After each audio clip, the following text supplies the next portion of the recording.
All right. Hello and welcome back to the Thought Cloud podcast. Our goal with this conversation is to help students find their passions by hearing what their peers are passionate about. Our guest today is Madhav Varma. Madhav is a graduate student at UT Austin, where he is studying information science and human-computer interaction. And he is an international student from New Delhi, India. And we are going to hear about his path in terms of how he got to studying at the States and what that looked like. We've got a lot to dig into. Madhav is also he was an intern for us at Thought Cloud this summer. We had a great time with him, so we wanted to take the opportunity to hear his story and let him share it with others. So Madhav, thanks for joining us. Oh, thank you for having me, Oliver. Pleasure. Absolutely. So we can dig into UT Austin. We can dig into, the educational system in India. And I think really the best way to get to where we are now is start from the beginning. So tell us a little bit about that origin story in terms of high school. I know that you had to have a very specific set of curriculum that you had to choose a specific curriculum early on. So what was that like for you? I mean, in terms of, determining what you wanted to do early on in your career. So just starting off with the high school experience in India, I mean, I was always a very inquisitive kid and I was always interested more towards the sciences and mathematics and all that. So I always had that inclination. But the way that the Indian schooling education system works is that you have to pick a stream once you reach the 11th grade. Before that, so it's all sort of very generalized, very similar to the United States, where every student studies math and science and English and all this generalized stuff. But once you get to the 11th grade, you have to pick a stream, which is sort of an academic as well as a potential future professional stream as well. So that's science, commerce, or humanities, or arts, as you can call it. So those are the career options and the academic options that you have in high school. So I picked science, and I picked science with economics because at that point, my inclination towards economics was purely from a backup plan sort of perspective, where if I'm not interested in science, then just having that knowledge and that exposure to economics can sort of propel me in a different direction if I choose to do so. So that was my reason for taking economics. It's still a subject which I really love and enjoy. Was that a hard decision for a lot of people to make? It is a hard decision for a lot of students to make. Thankfully, in a lot of the schools, especially the good schools in New Delhi, they have very nice career counselors and they have a lot of these sessions before 11th grade actually starts. And you actually have some time, I think 3 or 4 months, which in the larger scheme of things isn't a lot of time, but you have some time to actually even switch your streams if you wish to do that. Mm-hmm. But yes, some people are very, very clear from the get-go that, okay, I want to become a doctor, I have to study science with biology, or I want to become an engineer, I have to study science with economics or computer science. So some people are very, very clear, but for those who are not, it is a very difficult decision. And you see actually some really wild transitions when 11th grade actually starts. People transition from humanities to science, or people who transition from science to humanities, and people in commerce transition in either direction. So you can change once you've decided it? Yeah, you can change for a certain period of time, not too long, because then the rest of the class gets so far ahead that it's difficult for you to catch up.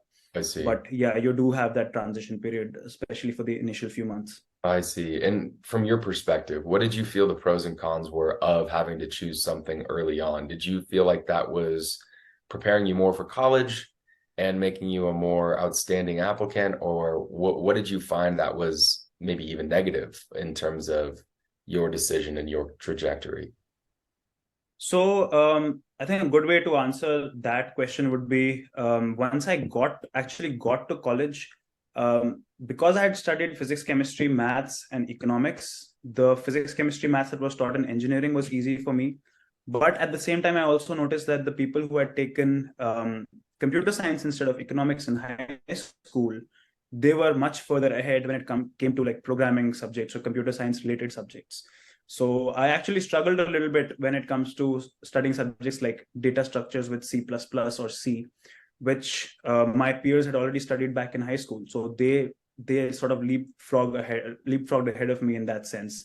because they already had the fundamentals built out there, whereas I had to start from scratch. So it has its advantages and disadvantages. The other disadvantage, you could say that if you decide so early in life and then later on when you're like finishing high school, you get exposed to something else, it makes it harder to make that academic and then career transition later on. For instance, like if somebody studied hardcore science and then later on they get exposed to finance and they all of a sudden decide I want to become an investment banker, you can still do it. You can go to an MBA and pick your stream as finance and go down that career path, but it is going to be harder. You're going to be competing with people who have studied commerce in high school and then they've studied something commerce related in undergrad, and then they're coming to MBA armed with all that knowledge and experience. So it becomes more competitive, but it's not like it cannot be done. Absolutely. Do you find that a lot of people end up leaving India to go and get their master's, or is there a pretty solid amount of students that stay in India for a master's program?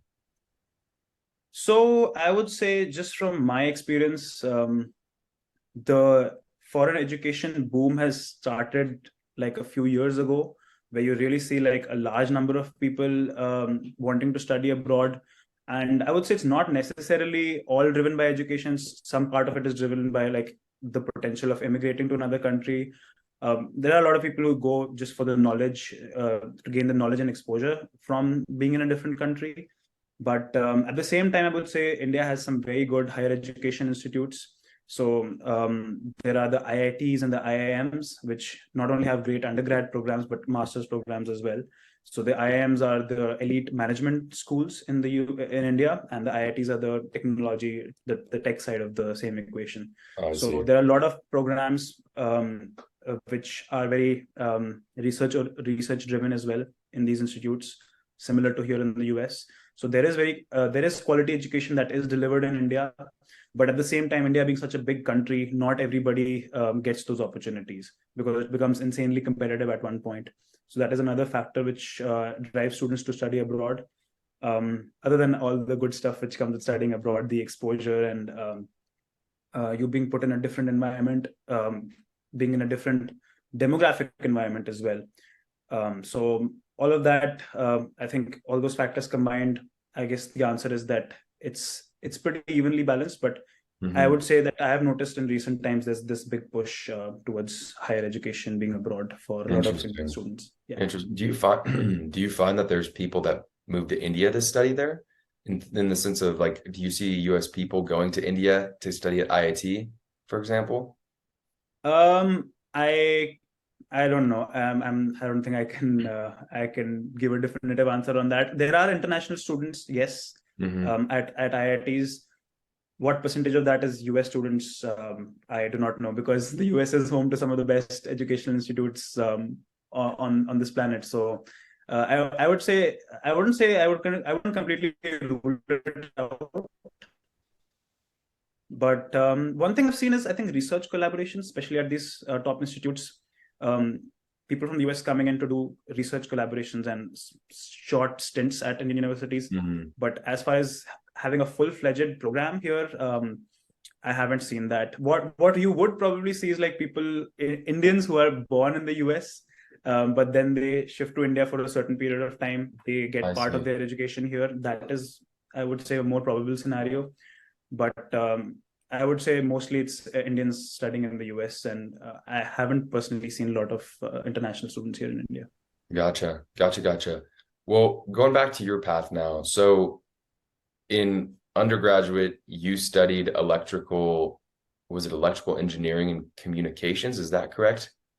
I studied electronics and communications engineering. Electronics and communications. Okay, so tell me about that. How did you decide that was the route that you wanted to go, and how much of what you actually studied in your high school time helped apply to that? Did you feel like you were, prepared?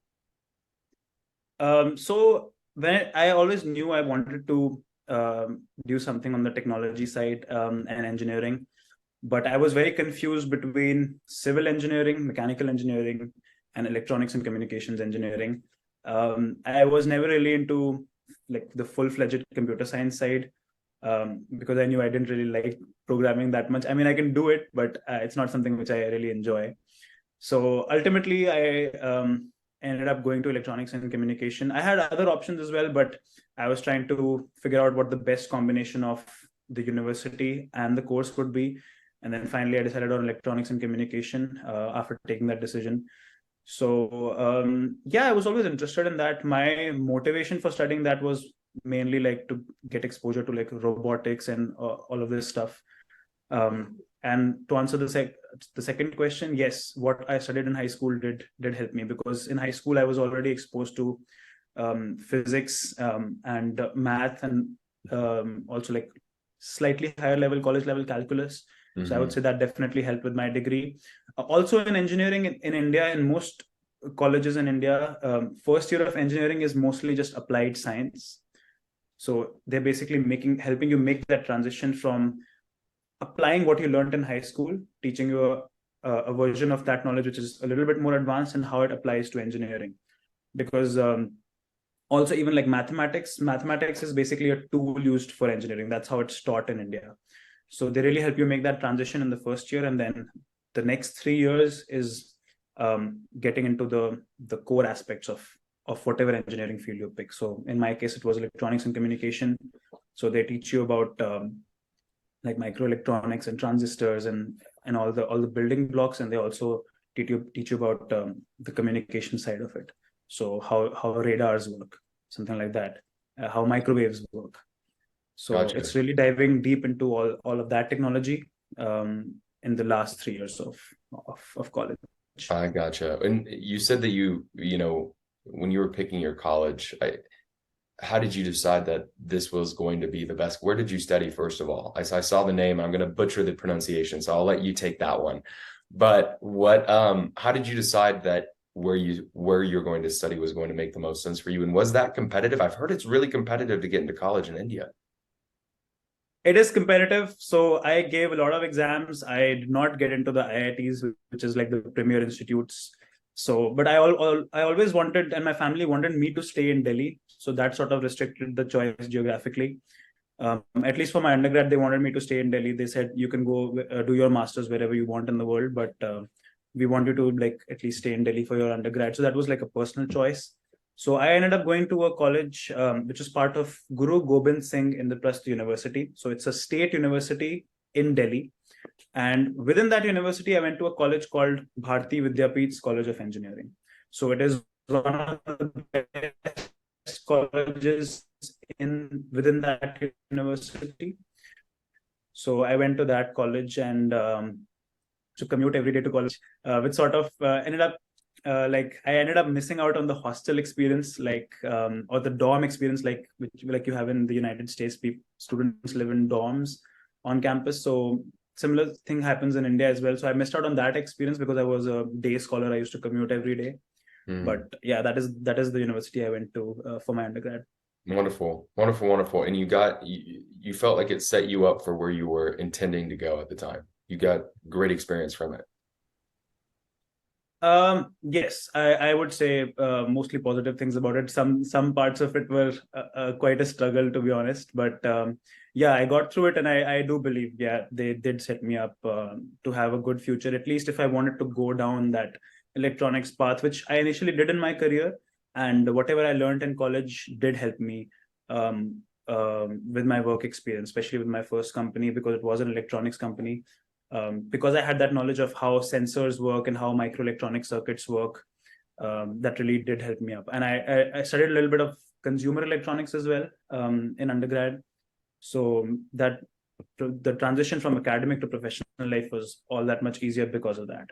Absolutely, absolutely. And looking back on your decision in terms of your path, you've made a little bit of a sidestep, I would say, in the sense of what path you're walking now. And looking back on your decision to study electronics and communications, the school that you chose, what are some things that you maybe would have considered if you had the decision again today? What are some things that you would have taken into account and maybe have done a little differently? So if I were to see where I am right now in life, probably one thing that I would have changed is probably just like bit the bullet and done computer science in undergrad, because that is a skill set which you can apply anywhere, and the career opportunities it opens up for you are immense. So just from that standpoint, I would say I would have tried to get into computer science, even though I didn't like it. I mean, I think if I would have pushed through it eventually, with a little bit of hard work, I believe I could have done better in that field. But it's not so bad. I mean, electronics and communication and computer science, you can say they're allied fields. So there's electronics, then there's computer engineering, and then there's computer science, which is like purely software. And on this end, it's mostly hardware. So I wouldn't say though the fields are too far apart. So it's not that big of a loss, I would say. But yeah, just helping me build that base in like programming, I think would have opened up more career opportunities for me. But I mean, I don't regret it at this point. I would still say it was a good decision. Absolutely. Absolutely. Well, we're all on the path that we have to take because it's the path we had to take. So, it's interesting to see that now you're into this field of design and at UT Austin, which also I want to touch on this idea a little bit later about, how you are at a great institution, a really great institution. And I've heard it again and again of how difficult it is in India to get into these premier institutions. But yet you considered yourself, yes, I went to a great undergraduate program. It wasn't the premier institution. Now you're at a graduate program in UT Austin, which is renowned. I mean, it's a wonderful, wonderful school. It's, highly renowned. So, and you're studying human computer interaction. That's a big deal down there. Absolutely. I've heard about that. So we can talk on that a little bit later, but let's first talk about your transition into design and how did that come naturally to you? How did you feel like this is the step that I need to take away from electronics? And also for the listeners that maybe don't know what human computer interaction is, break that down for them. Okay, so just I'll answer the first part first. So I work with a global MNC called Dyson. I think a lot of people, especially in the US, are familiar with Dyson products. They're pretty popular here. I worked with them, and like I said, like from our previous conversation, I worked on like the Dyson machines quite hands-on, and my knowledge of sensors and all that helped me do that.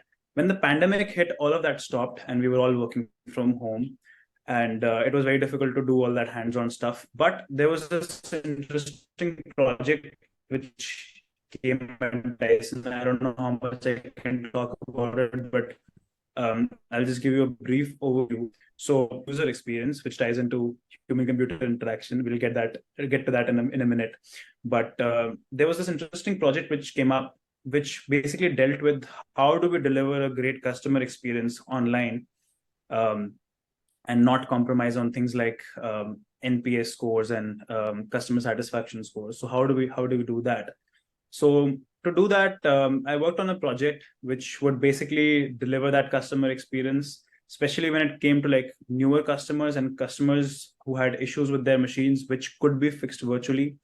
So I was part of this digital design project, and just through that journey, that was my first exposure to sort of designing stuff, because there was no designer on our team, so we had to sort of learn everything on the road.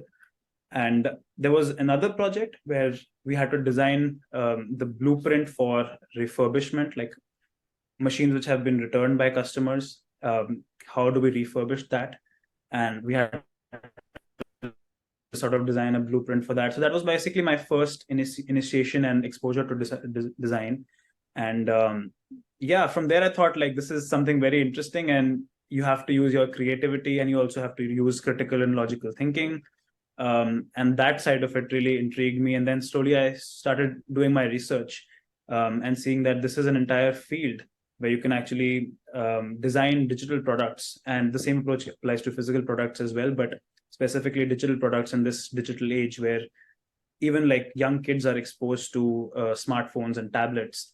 And there are all these digital products which people use, and it makes a huge impact on their life. So all those things sort of made me take this decision that, yeah, I want to work in this field where I use my creativity and there's something new on the job every day. That's basically what pushed my decision. Definitely. Definitely. Well, that's an interesting segue. And having to kind of figure these things out on your own initially is probably a tough feat. And there's people, like you said, that are, exposed to this early on, which is helpful. And then there's also people that are going to school for this quite early on, I would say, as well now. And something that I always find that's interesting is the difference between that hands-on experience versus the,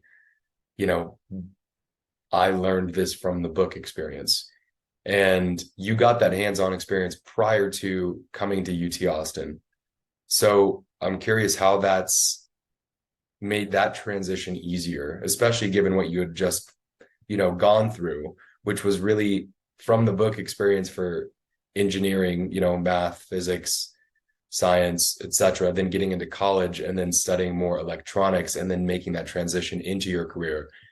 Now you had career hands-on experience for design, and then you transitioned into the academic world of it. What was the difference there here in this latter case? Yeah, that's a very, very interesting question, I would say. I would say it goes both ways. Like applying theory to practice is also an interesting transition, and then actually getting to do something and then wanting to learn more about it is another interesting transition. I would say I've enjoyed both aspects of it. The thing in engineering was that I was already exposed to hands-on stuff, because in engineering you have a theoretical class and then you have a practical class. Here I had to sort of learn a lot on my own before I actually got to UT Austin and got to do all that hands-on stuff and learn from people who are professionals in the field. So that was definitely that was definitely more challenging, I would say, because again, corporate training is very different from what you do in an educational institute. So in this case, I projects, so really diving into design tools and how research is conducted, and trying to build a few personal projects and trying to build a small portfolio which I could then showcase to these universities during the application process. That's how I really started. I started getting my hands dirty on my own, and learning these things before I really got into a professional institute where they would teach me everything the way I am supposed to learn it. Absolutely. Do you think one approach, theory to practice or practice to theory, do you think one was easier than the other? So just from personal experience, I feel so. I think there's not trying to be super politically correct here, but I think both approaches work just fine, because unless you do something hands-on, you're not going to internalize it in your head. And similarly, if you just keep doing and you don't understand the why behind it, like the theory behind it, then even that is detrimental. So I feel both approaches work fine. Just to give you an answer, I would say learning theory first and applying it on the job, that was personally easier for me. Interesting. Well, I'm glad that you found one that was easier for you. I'm sure it's probably different from each person, in their experience, but it's a good thing to take away, I guess, and learn from and know how you operate. So that's wonderful. In the sense of UT Austin, I want to go back here now, and I want to go back to that question of, international students in competitive environments working to get that top tier institution. And now you're in a top tier institution. And you said that, and not to say that your undergraduate was not a great school. I'm just, bringing light to this idea that you're still here despite not making that top tier institution early on. What do you suggest to students or people that are going through similar thoughts, before they've even made it into their initial college cut, or are looking to go to a great school, that are concerned about their initial state? Like, what do you suggest to them? So I think that's a brilliant question. So just to like take it back a little further from what you just asked, I would say like work hard in high school, try to go to as good of an institute as you can. That makes a big difference in your career. But for people who are like from, I would say, tier two, tier three colleges in India, like I was, I would say like forget about the past. If you are still in college, try to work as hard as possible. Try to maintain as high of a GPA as possible. Try to write research papers. Try to do personal projects. Try to work with professors. If you can, reach out to professors abroad. Try to work on a project or a paper with them, where your paper can actually have their name and their association with it. Those will make a massive difference. If you're out of college still, like I was at that point, then what's past is past. Your GPA is set in stone. You can't do anything about it. From this point, just try to improve your profile as much as possible. So if you're working a job, then try to take on various responsibilities at your role. Try to network within your company, and try to take on projects which set you apart from the rest of your team. And if you can deliver on those, it's going to make a massive difference to your profile. If you are involved in extracurriculars or social work, really try to enhance that part of your profile as well. And if it helps, like try to take the tests which are there, like GRE, GMAT, TOEFL. Try to do as good of a job as you can on those. Get good recommendation letters from your bosses, from your professors, and really try to build a very solid holistic profile which you can then showcase to universities abroad. And unlike India, where the selection process is just based upon one score from one competitive exam, US universities really take a 360 look of who you are as a person, as a professional, as a student.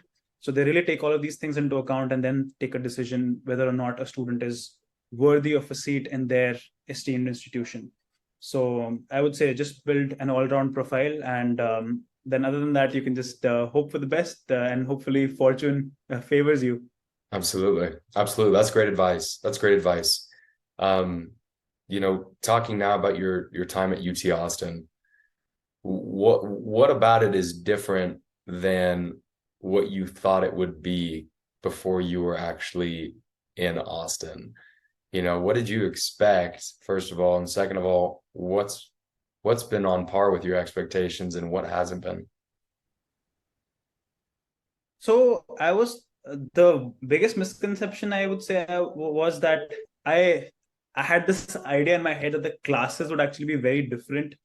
The classes are not so different compared to India. Like there's the professor still has a slideshow running on the screen, and they are explaining various bits and pieces of that. Um, so that instruction part itself is more or less the same. Where it differs is the actual assignments and how approachable like the professors are and how hands-on the professors are when it comes to giving feedback on the work that you do. So that is something which is quite nice. I mean, that we had that back in India as well, but just the frequency of those interactions and how much time the professors give to each individual project was much less, simply because they were dealing with so many students. But here, since the class size is a little less, there are limited number of students. You get more one-on-one time with the professor. All your projects are application based, so you actually have to apply what you learn in class if you want to get the grade. um, there are people who come from outside the university, people who are experts in their field, to evaluate your projects, which is great. And oftentimes, because universities have connections to the industry, they will try to bring in projects which are actually very, very relevant to the industry, or even the industry like 2 years, 3 years down the line. So you get to work on these future-based projects, which is a really cool experience. So I think that is what really stands out to me. But I would say like the instruction part of it was more or less the same. I expected it to be different, but it was more or less the same in my opinion. What about it did you expect to be different? I don't know. I'd like seen some photos and videos of like slightly different looking classrooms where the teacher would just like go around different benches and have discussions and sit with different groups of people. I mean, that did happen here at UT, but most of the times it's just the professor coming in and you're supposed to have your readings done in advance. So there would just be a discussion around the readings for the week, and there would be a slideshow up on the screen, and the professor would break apart the details of the concepts that we had read about. So I guess like there's not only so many ways to deliver education. I just had that idea in my head, but I feel like it's still Definitely. Well, I think I'm glad to hear that you're enjoying the way that you've been able to interact with the teachers. I know that's not something that everyone gets, even if they're in a United States institution. There's some big classes early on, especially in undergraduate, that people feel like, golly, I don't have, that attention from the teacher I used to have in high school.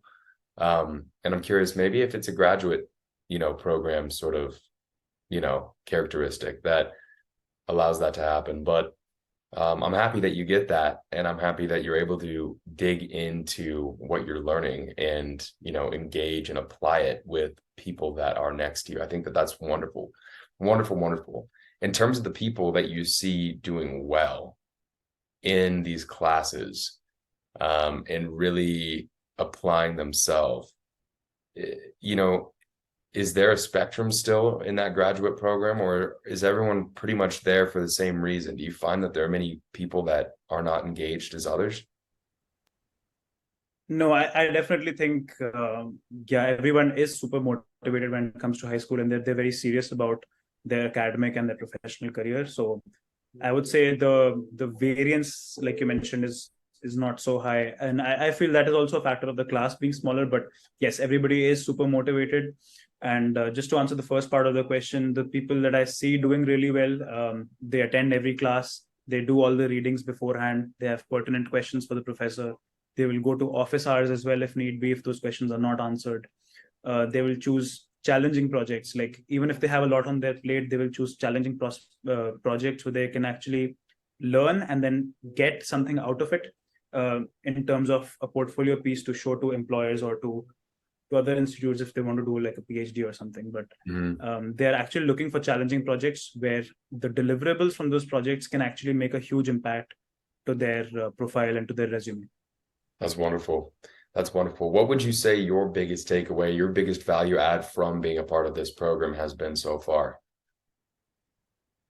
So I would say, the program that I am part of is extremely flexible. So you can take basically whatever course you want at UT. I mean, of course, you might need to get some approvals if you want to take courses in other departments, but the flexibility has been huge, and the industry relevance has been huge. So there's one course which I took on accessibility, and we even discussed this during our Thought Cloud meetings, where I really got to learn a different perspective, like how people with disabilities interact with digital products, and how building products from their standpoint or building products to help them can actually help everyone.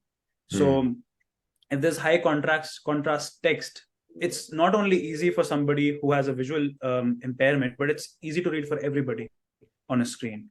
So that makes a big difference. And yeah, so just courses like that. And then I took a course called Idea to Product here at UT. And that was just brilliant, where you get to build a physical product from scratch. You get to do all the research, then you actually get to build prototypes, then you get into the market feasibility of it, and then you get into the finance side of it, where how much money you would actually need to push this product to market. So that kind of learning was just like amazing. It like it opens up, yeah, it opens up like parts of your mind, and you start thinking. It basically teaches you how to think holistically and critically. So I think that has been the biggest takeaway, and it just makes it fun. Like I look forward to my classes at this point. It's no longer that, okay, I have to go to university and I have to attend class. It's actually a very enjoyable experience. And that's wonderful. I mean, that's all you can hope for at the end of the day, is to be, enjoying what you're learning and actually learning things that are going to, you know, allow you to do more outside of that classroom. I think that's wonderful. So, well, I'm happy that you've had this experience so far. Now you're is this going to be your final year coming up? Yes, this is going to be my final year. I graduate in May of 2024. Wonderful. So when that day comes, when you graduate, what are you hoping? What's that idea of a dream job for you? What do you hope to be doing afterwards? So I want to be a product designer, at least for the initial stage of my career. I want to work with a product-based company. And if they are building a new product, I would absolutely love to build a new product from scratch. That is something which really excites me. Even if it's an existing product and they're coming up with new features and they're trying to fit the whole jigsaw puzzle together and try to fit those new features into the existing ecosystem. That is something which is pretty interesting as well. I do tend to lean more towards the design side than the research side, but I do like research as well. So even a UX researcher position, I would be up for it. And then later on into my career, I want to go more into management, either product management or just straight up like design management. Become like a director of design at one of these product based companies. I would even love to be an entrepreneur because I have been inspired from a lot of entrepreneurs, including yourself. Like what you're doing with Thought Cloud is pretty amazing. So yeah, I would love to start a business myself as well, but I would need to do a risk benefit analysis at that point in my life to really to take that plunge. But yeah, that's the plans and hopes that I have for my career at this point. Absolutely. Absolutely. Well, I appreciate the kind words. And, I always say that, if you want to do it, put your mind to it. And, you've got the ambition to do what you want to do. And you've already done so much. And there's still so much that you have, that you want to do. So it's going to be an exciting couple of years afterwards. I'm excited to see where everything brings you. And, it's been wonderful learning more about you as a person and your story. So I appreciate you coming on here. We're going to close this out with a couple of closing questions. So the first one is, what is the most stressful part of being a student day in and day out? So the most stressful part is hands down the submissions, just keeping up with the assignment submissions and deadlines. You have multiple submissions virtually every week. So you have to stay on top of that. The readings and the academic part is not so challenging. Even exams are not so challenging because you can prepare for it well in advance if you would like. But you get an assignment in every class, and the deliverable is usually a week to 2 weeks from then. And all of this is happening in the backdrop of a huge project, which is a deliverable towards the end of the semester. So that is certainly the most challenging part. And in between, you're building out your portfolio as well. You're trying to network. You're trying to look for jobs or internships. So there's a lot going on, and there are a lot of deliverables to complete in a fairly short amount of time. So yeah, you have to sacrifice on your hobbies and the things you enjoy to do. You have to sacrifice on sleep also sometimes, to get all of that done. So it is challenging, but that challenge is it's an exciting, enjoyable kind of a challenge. That's how I look at it, at least. Absolutely. Next question: what's the most meaningful way for students to help each other? So I would say, like, really communicate a lot, collaborate a lot. When you collaborate, you pick up from the strengths of other people. If you're doing it all by yourselves, you have strengths and weaknesses. But if you're working in a group, different people have different strengths. So just to give you an example, if we're working on design for an app, somebody might be very good with research. Somebody might be very good with prototyping. Somebody might be like a design system expert. Somebody might be an ace visual designer. So you get to pick up from the strengths of different people, and that's really how you learn the most. So it's a really collaborate, communicate, but don't cheat and copy, because plagiarism is taken pretty seriously here in the US. Absolutely. So yeah, that's my piece of advice. Absolutely. What is your biggest hope to accomplish during your time on Earth? Wow, that's really like a profound question. I would say it comes from various aspects of your life. So not only professional, but your personal life as well. I don't want to be super philosophical, but I would want to leave behind something which has a bigger impact. So not just like if I even move towards entrepreneurship, I would want to leave behind a company or a product which has the potential to impact millions of lives. So that's something which I focus on. So maybe something just towards green energy, or something which can save our dying planet at this point. Absolutely. I would like to work on something like that when it comes to my professional life, and even personal life. Just like trying to have an impact on everybody's lives that I touch and communicate with, and them having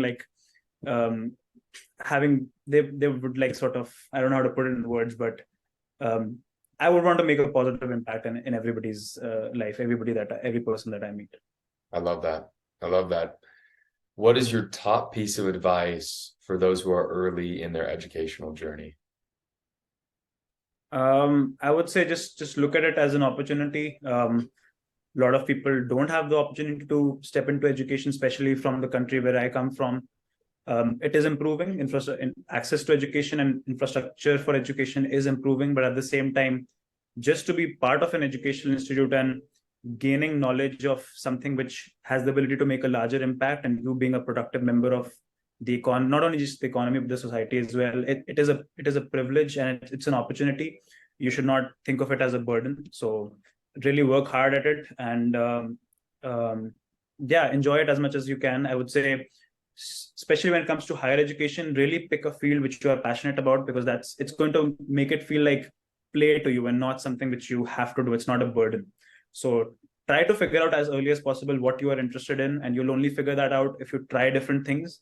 So if you're interested in 5 different things, go try all those 5 different things. So try finance, try design, try something with engineering. And right now we live in this internet age. Like when I was growing up, the internet was still in its infancy stage, you can say. But right now you have access to so many resources. You can reach out to people directly on all of these different platforms and really learn about what a day in the life of their career looks like. So you really start to like reverse engineer a lot of things. Like, okay, this person has this career, let me talk to him. And then how did he get to that career? Is that the kind of life I see myself wanting to live? And you just really work it back from there, and pick a field which you're interested in, and then just work hard at it and enjoy the process, and you will be successful sooner or later. I love that. I love that. Well, Madhav, it's been wonderful having you on. You've been full of such great advice, and it's so great to hear your story. Where can people continue following that story and keep up with everything that you're doing? So I do have a LinkedIn profile. It's just my name, Madhav Varma. And also, I do like playing the guitar. That's sort of like a side hobby, side passion of mine. So I have a YouTube channel as well by the same name. I do guitar and vocal covers on acoustic and electric guitar, and I'm still learning how to sing, but that's sort of like a repository for my side music career, if you want to call it that. So people can go check that out as well. And feel free to reach out to me on. They can reach out to me on LinkedIn if they want specific advice to this career field. I'm open to helping them out. Absolutely. Well, thank you again for coming on.